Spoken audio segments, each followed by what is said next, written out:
అప్పుడు 12 అపోస్తలులు తమ యొద్దకు శిష్యులను సమూహము పిలిచి, మేము దేవుని వాక్యం బోధించటం మాని ఆహారం పంచిపెట్టుట చూసారా? కాదు. మేము దేవుని వాక్యం బోధించటం మాని ఆహారం పంచిపెట్టుట ఉత్తమం కాదు. అంటే ఆదిమ సంఘములో కూడా ఆహారం పెట్టే పద్ధతి ఉంది. కాబట్టి మన సంఘములో ఫుడ్ మినిస్ట్రీ ఉండాలి. అందుకే చెప్తాడు కాకులు చేసే. బైబిల్ ఏం చెప్తుందంటే మీరు కాకుల కంటే శ్రేష్ఠులు కారా, పిచ్చుకుల కంటే శ్రేష్ఠులు కారా బైబిల్ చెప్పిందా? పిచ్చుకులు అంటే అన్నాడు ఆయన, బాబు కాకుల గురించి కూడా లోక సువార్తలో ఉంటుంది. మత్తయి సువార్తలో పిచ్చుకుల కంటే మీరు శ్రేష్ఠులు కారా అన్నది, లోక సువార్తలో కాకుల కంటే మీరు శ్రేష్ఠులు కారా అని అన్నాడు. కాకే ఆహారం వడ్డించి ఆహారం తీసుకొస్తే మరి మనలా తీయాలండి. కాబట్టి మొట్టమొదటిది ఫుడ్ మినిస్ట్రీ. దీని మీద కాన్సన్ట్రేషన్తో కొంతమంది మీకు మీరు సిద్ధపడి భోజన పరిచర్యలో పాల్గొనండి. హల్లెలూయా. రెండవ విషయాన్ని మనం బైబిల్ గ్రంథంలో చూద్దాం. ఆదికాండము 24వ అధ్యాయము. ఆదికాండం 24వ అధ్యాయము. ఇక్కడ మీరు ఈ అధ్యాయం అంతటిని కూడా ఒకసారి మీకు జ్ఞాపకం చేస్తాను. అబ్రహాము తన పెద్దదాసుడైన ఎలియాజరును పిలిచి, కనానీయులలో ఎవరిని నా కొడుకుకి పిల్లనోటానికి నాకు ఇష్టం లేదు కాబట్టి నా స్వదేశం మందు నుంచి ఒక స్త్రీని తీసుకురా అని కొంత ఆస్తినిచ్చి ఈ ఎలియాజరును పంపించాడు. ఈ ఎలియాజరు వెళ్ళినప్పుడు ఆ ప్రాంతానికి వెళ్ళినప్పుడు దేవుడు ఎన్నుకున్నటువంటి వ్యక్తి ఎవరో కనుక్కొనటానికి ఒక పని చేశాడు. 11వ వచనము చూడండి. 10వ వచనం నుండి చదువుదాం. అతడు తన యజమానుని ఒంటెలో 10 ఒంటెలను, తన యజమానుని ఆస్తిలో శ్రేష్టమైన నానా విధములకు వస్తువులను తీసుకొని పోయాడు. అతడు లేచి ఆరామహారాయిలో ఉన్న నాహోరు పట్టణము చేరి సాయంకాలం మందు స్త్రీలు నీళ్లు చేరుకొనవచ్చు వేళకు ఆ ఊరి బయటనున్న నీటి బావి యొద్ద తన ఒంటెలను మోకరింపజేసి ఇట్లనేను. ఈయన ఏం చేశాడు తెలుసా? వింటున్నారు? ఈయన ప్రార్థన చేయాలి కదా. ఈయన మోకరించి ప్రార్థన చేయడం కాదు, ఒంటెలను కూడా మోకరింపజేసి ఈయన ప్రార్థన చేశాడు. ఇక్కడ ఒంటెలు ఏం చేస్తారు చెప్పండి? ఇప్పుడు ఏం మినిస్టర్ ఇది? Prayer minister. హల్లెలూయా. బండి గురించే ఉండకండి, ఢిల్లీగా వచ్చేసాను అవసరమైతే. ఒకడైనా పర్లేదు, ఇద్దరైనా పర్లేదు, వీళ్ళంతా అడ్జస్ట్మెంట్ చేస్తారు. ఇక్కడ కూర్చొని ప్రేయర్ చేస్తూ ఉండండి. హల్లెలూయా. Prayer ministry. దేవునికి స్తోత్రం కలుగును వలన, కేవలం ప్రార్థన వలన అనేక అద్భుతాలు జరుగుతాయి. మనం ప్రార్థన చేస్తుంటే చాలా పెద్దగా ఊరు తిరిగి కూడా చెప్పవసరం లేదు. చాలా మందిని చూస్తాం, ఇటు అటు కూడా మిగిలిపోతారు. ఇదంతా ఇది చాలని చెప్పి పైహాలు వెళ్ళిపోతాం. హల్లెలూయా. కాబట్టి ప్రతి ఒక్కరు కూడా ప్రార్థన చేయండి. నా భార్యకు నాకు ఒక ఆలోచన వచ్చింది. మీరు ఎక్కడున్నా సరే ప్రతి బుధవారం 9:30 నుండి 10 గంటల వరకు సంఘం కొరకు ప్రార్థించండి. మనందరూ ఒక చోటు కలిసిపోస్తారు. 9:30 నుండి 10 గంటల వరకు మీరు డ్యూటీలో ఉండండి, ఎక్కడైనా ఉండండి. ఖచ్చితంగా ఒక రూమ్లో ఉంటే బయటకు ఆ టైంకి 9:30కి మీరు స్టార్ట్ చేసి 10 గంటల వరకు మన సంఘం కొరకు మీరు ప్రార్థన చేయండి. ఉద్యోగం చేస్తారా? ఒకవేళ మర్చిపోవచ్చు, నేను చెప్తున్నాను, కోసం మర్చిపోవడం అనేది జరుగుతుంది. అయినా అవకాశం ఉన్నంత వరకు మీరు ప్రార్థన చేయండి. ప్రార్థన చేయడం వలన దేవుని ఆశీర్వాదాలు మనం చూస్తాం. బైబిల్ గ్రంథంలో మనం చూస్తే అపోస్తలులు సంఘం విషయంలో ఏ విషయాల్లో ప్రార్థించారో మీరు చూడండి. అపోస్తల కార్యాలు 1వ అధ్యాయం 14వ వచనంలో మనం చూస్తే, వీరందరూ వీరితో కూడా కొందరు స్త్రీలను యేసు తల్లి అయిన మరియయు ఆయన సహోదరులను ఏకమనసుతో ఎడతెగక ప్రార్థన చేయుచుండేది. ఆమేన్. ఎడతెగక ప్రార్థన చేస్తున్నాను. సహోదరులను ఇక్కడ కూడా స్త్రీలు వచ్చేసి ప్రార్థన చేయాల్సిన అవసరం అయితే. హల్లెలూయా. రెండవది, సంఘం దేని కొరకు ప్రార్థన చేయాలంటే అపోస్తల కార్యాలు 12వ అధ్యాయం 4వ వచనములో సంఘం అయితే అత్యాసక్తితో పేతురు కొరకు ప్రార్థన చేస్తున్నారంట. అంటే సంఘ కాపురి కొరకు ప్రార్థన చేయాలి. సంఘం దేని కొరకు ప్రార్థన చేయాలంటే అనేక ఆత్మల రక్షణ కొరకు ప్రార్థన చేయాలి. నేను 2 మినిస్ట్రీ చెప్పాను ఇప్పటికి. మొట్టమొదటిది ఏంటి? Food ministry. రెండవది ప్రేయర్ మినిస్ట్రీ. హల్లెలూయా. హల్లెలూయా. ఎవరు చేశారు అనుకుంటున్నాం? మనుషుల గురించి చెప్పట్లేదు, ఒంటెలు చేశారు. ఒంటెలు. మూడవ విషయాన్ని మీకు చూపెడుతున్నాను. బైబిల్ గ్రంథంలో యోనా గ్రంథము మొదటి అధ్యాయము,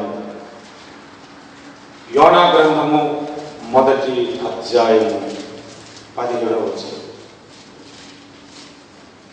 యోనా గ్రంథము మొదటి అధ్యాయము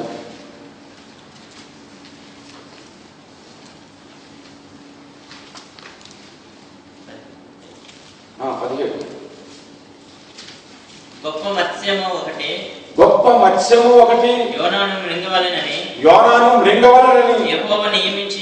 యెహోవా నియమించి ఉండగా యోనా 3 దినములు ఆ మత్స్యం యొక్క కడుపులో ఉండెను. మీకు ఈ సంగతి అంతా తెలుసు. యోనా ఎందుకు ఆ పరిస్థితుల్లోకి వెళ్ళాడు, ఎందుకు చేప అతన్ని మింగేసిందో మీకు తెలుసు.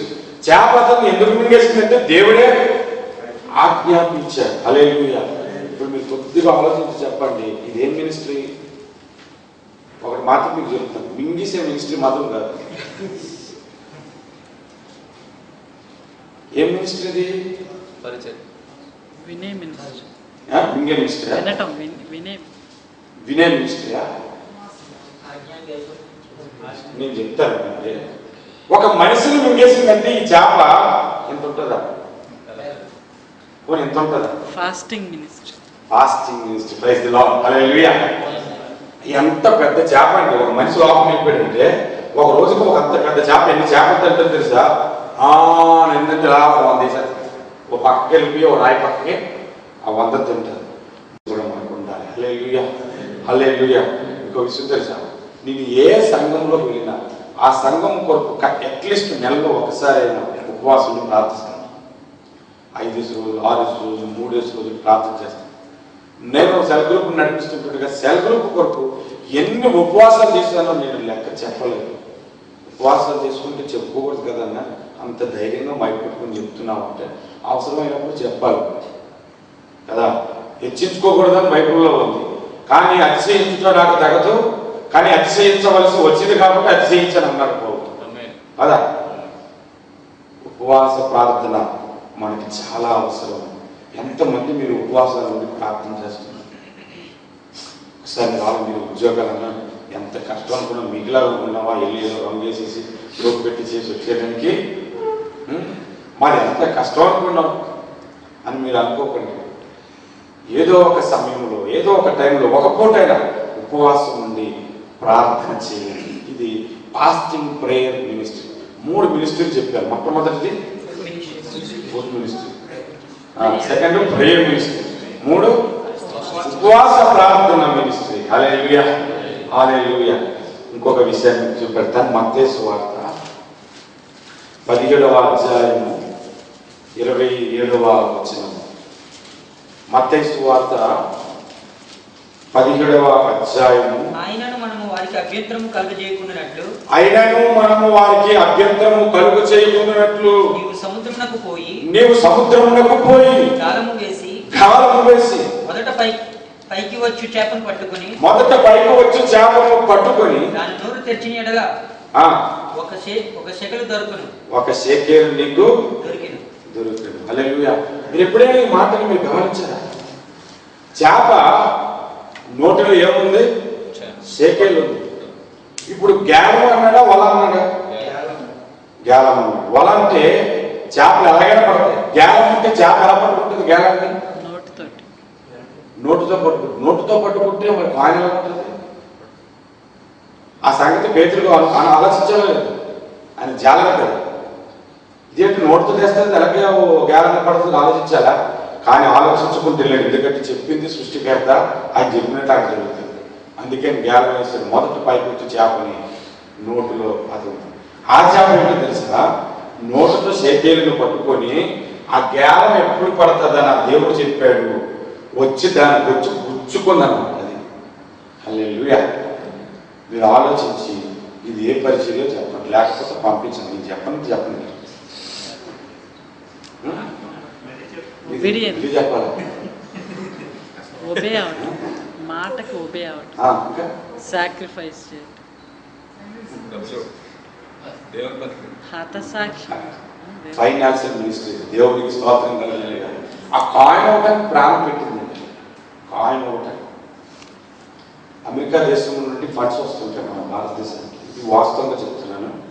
నేను నా కళ్ళతో పాస్టర్ గారు వెళ్ళి బ్యాంక్ నుంచి డబ్బులు తెచ్చుకోవడం కూడా నేను చూశాను. పల్లెటూరులో సేవ చేసే పాస్టర్కి $100 ఫండ్స్ పంపిస్తాను. అలాగా వచ్చిన $100 బ్యాంక్ మార్చుకోవటానికి ఆ పల్లెటూరు పాస్టర్ గారు వెళ్ళిపోతే నేనే అతనితో పాటు వెళ్ళి దాన్ని మార్పించి నేను తెచ్చిచ్చిన రోజులు ఉన్నాయి. అయితే నేను ఆ మనీ ఎలా ఇస్తున్నారు అనేది ఒకసారి ఆలోచిస్తే అమెరికాలో బాగా డబ్బున్న అవ్వట్లేదు. ఆ పరిస్థితి బాగా డబ్బున్న అవ్వట్లేదు. ఒక సంవత్సరం పాటు నేను పాలు తాగడం మానేస్తే $1 మిగులుతుంది. ఆ $1 సంవత్సరానికి ఎంత అవుతుంది? $365 అవుతుంది. అంటే 3 నెలలు ఒక సేవకుని ఇండియాలో లేదంటే శ్రీలంకలో లేదంటే మయన్మార్లో పోషించవచ్చు అని ఆ డబ్బును తీసుకొచ్చి ఆ సంస్థకి ఇస్తే ఆ సంస్థ ఆ చెక్కులుగా అన్ని మార్చి పంపిస్తుంది. మీరు ఆలోచించండి. ఫైనాన్షియల్ మినిస్టర్ కూడా మనం చేయాలి. దేవునికి స్తోత్రం కలుగుతాం. హల్లెలూయా. దాని కొరకు ఈ చేప ప్రాణమే పెట్టేసి అప్పగించారు. మొట్టమొదటి ఏ మినిస్ట్రీ? Secondary prayer ministry. మూడోది నాలుగోది ఫైనాన్స్ మినిస్ట్రీ. దేవునికి స్తోత్రం కలుగుతాం. ఇవన్నీ ఎవరు చేశారు? మనుషుల మోగజీవులు చేస్తే మరి మూడున్నర మనమేం చేయాలి? హల్లెలూయా. మరొక విషయాన్ని కూడా మనం బైబిల్ గ్రంథంలో చూద్దాం. లూకా సువార్త 10వ అధ్యాయం 38వ వచనం. నేను చాలా వివరణ ఇద్దాం కానీ అవసరాన్ని బట్టి. అంతటా వారు ప్రయాణమై పోవచ్చుండగా ఆయన ఒక గ్రామంలో ప్రవేశించెను. ఆయన ఒక గ్రామంలోనికి ప్రవేశించెను. మార్తా ఒక స్త్రీ ఆయనను తన ఇంట చేర్చుకున్నాడు. ఆమెకు మరియు అని సహోదరుండేది. ఈమె యేసు పాదముల యొద్ద కూర్చుండి ఆయన బోధ వినిచుండేది. మార్తా విస్తారమైన పని పెట్టుకున్న చేత తొందరపడి ఆయన యొద్దకు వచ్చి, ప్రభువా, నేను ఒంటరిగా పని చేయుటకు నా సహోదరి నన్ను విడిచిపెట్టినందున నీకు చింతలేదా? నాకు సహాయం చేయమని ఆమెతో చెప్పమని. అందుకు ప్రభు, మార్తా మార్తా, నీవు అనేకమైన పనులను గూర్చి విచారం కలిగి తొందరపడుచున్నావు, కానీ అవసరమైనది ఒకటే, మరియు ఉత్తమమైన దాన్ని ఏర్పరచుకున్నాను. అది క్షమించాలి. అది వదిలేసారు. చెప్పవలసిన విషయం ఏంటంటే 10వ అధ్యాయం లూకా సువార్త 10వ అధ్యాయం 33 నుండి చదువు. 33. అయితే ఒక సమరయుడు ప్రయాణమైపోవచ్చు. అతడు పడి ఉన్న చోటుకు వచ్చి అతని చూచి అతని మీద జాలిపడి దగ్గరకు పోయి నూనెను ద్రాక్షారసము పోసి అతని గాయములను కట్టి తన వాహనము మీద ఎక్కించి ఒక కోటకోలవాని ఇంటికి తీసుకుని పోయి అతనిని పరామర్శించారు. ఇక్కడ చూడండి, అతని వాహనమును ఎక్కించి అనే మాటను మీరు జ్ఞాపకం చేసుకుంటారు. ఆ రోజుల్లో వాహనాలు అంటే గాడిదలు, ఒంటెలు, గుర్రాలు, ఎద్దులు. అర్థమైందా? అతడు వాహనం మీద ఎక్కించి ఎవరు తీసుకెళ్ళారు తెలుసా? ఒక సమరయుడు. యెరూషలేము ఏమండి ఎరుకు వచ్చేస్తాడు. అంటే పైనుంచి కిందకి వచ్చేస్తుంది. యెరూషలేము అంటే సంగమం అనుకోండి. అక్కడి నుంచి ఎరుకు అనేది శాపం. అక్కడికి వచ్చేస్తున్నాడు. కొంతమంది జీవితం ఎలా ప్రారంభిస్తారంటే ఉన్నత స్థితి నుండి అడుక్కునే స్థితికి వస్తారు. కొంతమంది అడుక్కునే స్థితి నుండి ఉన్నత స్థితికి వెళ్తారు. కొంతమంది బాగా హెచ్చించుకొని ఎందుకు బలిరాకపోతారు. కొంతమంది బాగా తగ్గించుకొని అందరికీ ఉపయోగకరంగా ఉంటారు. యేసు ప్రభు తన జీవితము ఒక పశువుల పాక నుంచి ప్రారంభించాడు. అతని సమాధికి వెళ్ళేసరికి ఒక ధనవంతుని సమాధిలో ఆయన ఉన్నాడు. ఇతడు యెరూషలేములో నుండి కిందకి వస్తున్నప్పుడు దొంగలకి దొరికాడు. కొట్టేశారు, పడేశారు. లేవీడెళ్ళాడు, పరిచయుడు ఎవరు పట్టించుకోలేదు. సమరయుడు చూశారు. అతని వాహనం మీద ఎక్కించుకొని తీసుకెళ్ళి అతనికి వైద్యం చేసి, అది గాడిదో ఎద్దో ఒంటో గుర్రమో నాకు తెలీదు, కానీ ఆ గాడిద ఒక మినిస్ట్రీ చేసింది. అది ఏంటి చెప్పండి? ట్రాన్స్పోర్ట్ మినిస్ట్రీ చేసింది. దేవునికి స్తోత్రం. హల్లెలూయా. ఏం చేసింది? Transport ministry. అది కూడా మనకు దేవునికి స్తోత్రం కలుగుతుంది. యేసు ప్రభువు ఒక ప్రాంతం నుండి మరొక ప్రాంతం రావడానికి గాడిద పిల్లలు కూడా ఎక్కాడు. పెద్దలు చిన్నపిల్లలు కూడా ఆయన పోయాడు. ట్రాన్స్పోర్ట్ చేయండి. దేవునికి స్తోత్రం కలుగుతుంది. మనం ఎలా ఉన్నారో తెలుసా? పేతురుని ప్రసంగానికి అపోస్తుల కార్యాలు 10వ అధ్యాయం కొర్నేలు పిలుచుకొని వచ్చాడు. చూడండి, అపోస్తుల కార్యాలు 10వ అధ్యాయం తీసుకొని వచ్చాడు అనమాట. అతను తీసుకొచ్చినప్పుడు 23వ వచనం, మరునాడు అతడు లేచి వారితో కూడా బయలుదేరి ఎప్పేవారైన కొందరు సహోదరులను వారితో కూడా వెళ్ళిరి. మరునాడు వారు కైసరులో ప్రవేశించిరి. అప్పుడు కొర్నేలి తన బంధువులను ముఖ్య స్నేహితులను పిలిపించి వారి కొరకు కనిపెట్టుకొని ఉండేది. పేతురు లోపలికి రాగా కొర్నేలి అతనిని ఎదుర్కొని అతని పాదముల మీద పడి నమస్కారం చేశాడు. అందుకు పేతురు, నీవు లేచి నిలువుము, నేను కూడా నరుడనే అని చెప్పి అతని లేవనెత్తి అతనితో మాట్లాడుతూ లోపలికి వచ్చి అనేకులు కూడి ఉండుట చూసారా? కొన్నేళ్ళు ఏం చేశారు తెలుసా? ఆయన ముఖ్య స్నేహితులు, బంధువులు అందరిని పిలిచారు. తర్వాత మీరు కింద చదివితే ఈ పేతురు గారు లోపలికి రావడానికి, లోపలికి ప్రవేశించగా అనేకులు కూడుకొని ఉండుట చూశారు. అసలు దేవుడు ఉద్దేశం ఏంటంటే కొర్నేలు గురించి. కానీ కొర్నేలు ఉద్దేశం ఏంటి తెలుసా? రక్షణ నాకైనా అందరికీ ఉండాలని మొత్తం వాళ్ళ బంధువులు, స్నేహితులు అందరూ పట్టుకొచ్చి కూర్చోబెట్టి ఆయన చేత వాక్యం చెప్పించాడు. ఆ రోజు ఏం జరిగిందంటే, పేతురు వాక్యం చెప్తుంటుంటే అపోస్తుల కార్యాలు 2వ అధ్యాయంలో పరిశుద్ధాత్ముడు దిగొచ్చినట్లుగా వారు దిగొచ్చేసాడు. దేవునికి స్తోత్రం, హల్లెలూయా. కాబట్టి ట్రాన్స్పోర్ట్ మినిస్ట్రీ కూడా మనము చేయాలి. ఇవన్నీ బాగానే ఉన్నాయి, మరి ఎవరి చేస్తారని ఇంకా నేను అడగలేదు. అది ఎవరెవరు ఏ మినిస్ట్రీ చేస్తారు? మినిస్టర్ అవ్వాలని మీకు లేదా? ఉండాలని చెప్పడం. మినిస్టర్ అవ్వడం అంటే ఏంటనుకున్నారు? అందరికీ సేవ చేయటం, డబ్బులు చనుకుని పరిచయం ఇందులో జాగ్రత్తలు చేస్తున్నారు. MP, MLA. మినిస్టర్ అంటే ఏంటంటే వాడి దగ్గర ముందు కూడా ఖర్చు పెట్టేసి ప్రజలకు సేవ చేసి వండిళ్ళు కూడా అమ్మేసి ప్రజలకు ఇచ్చేసి రోడ్ల మీద తిరుగుతూ ఆ పని ఈ పని చేసేవాడు మినిస్టర్. కానీ మన దగ్గర తినేస్తుంది లోకం అంతా అలాంటిది. మీరందరూ నిజంగా ఈ పరిచయంలో పాల్గొంటే మీరు మినిస్టర్లు. దేవునికి స్తోత్రం. ఎంతమందికి నేను మినిస్టర్ అవ్వాలనుకుంటున్నా? నిజమైన మినిస్టర్ చెప్పండి. హల్లెలూయా.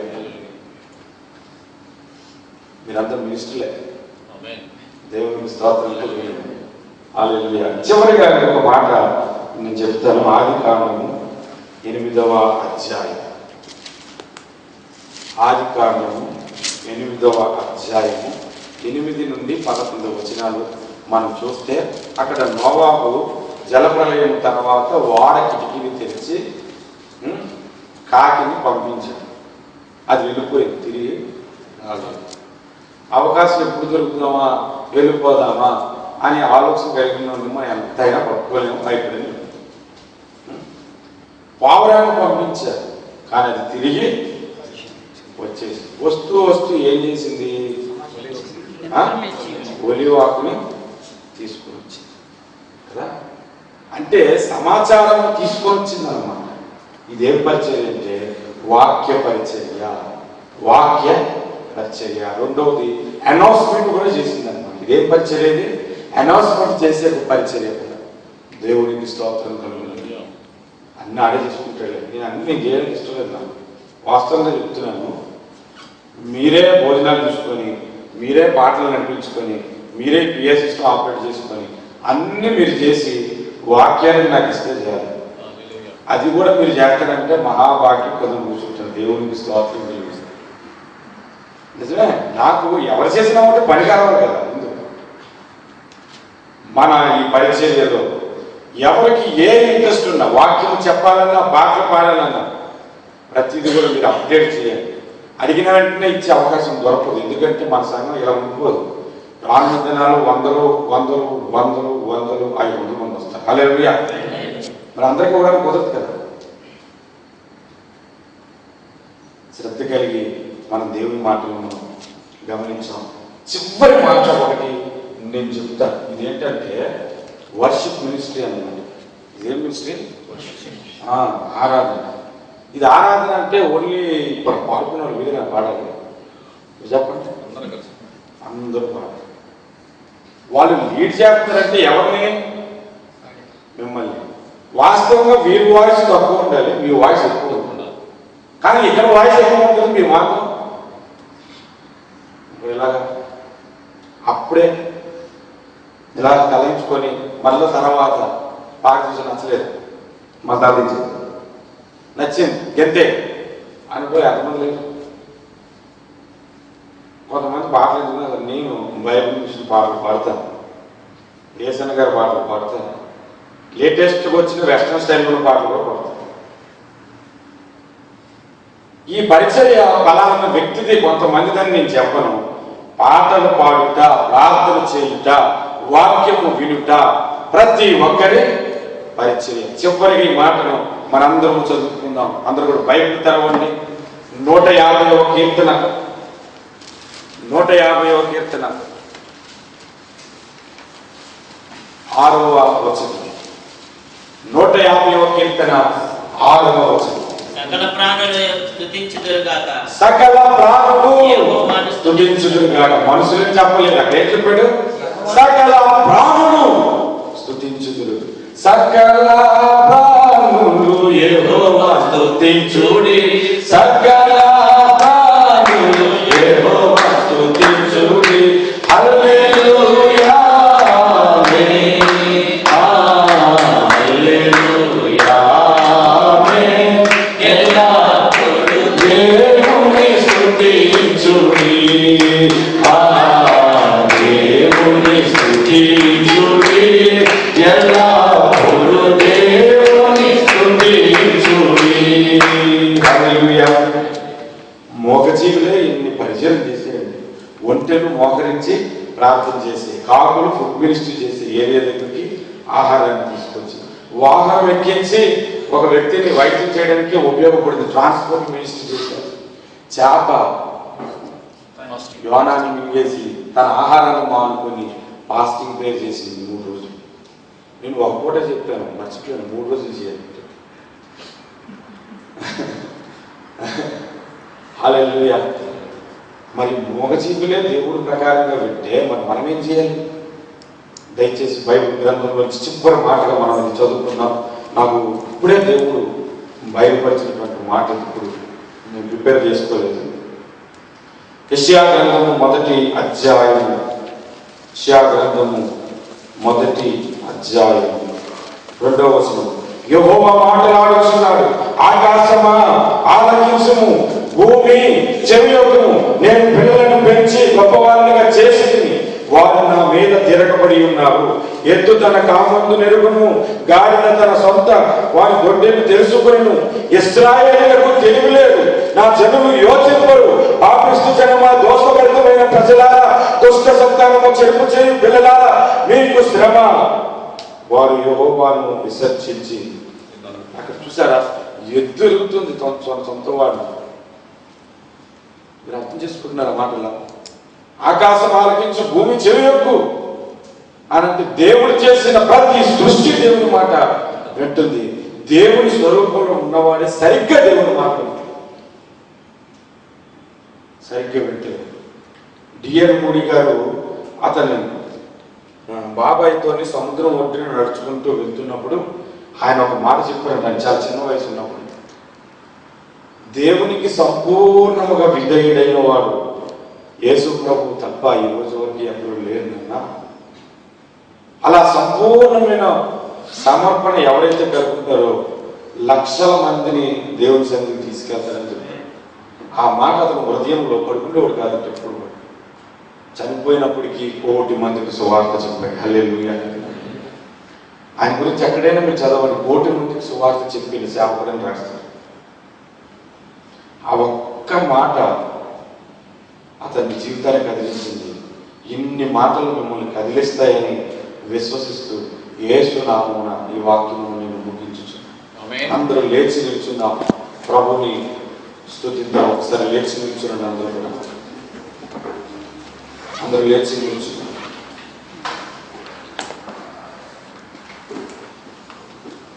దేవుణ్ణి స్తుతించుడి ఎల్లప్పుడూ దేవుణ్ణి స్తుతించుడి దేవుణ్ణి స్తుతించుడి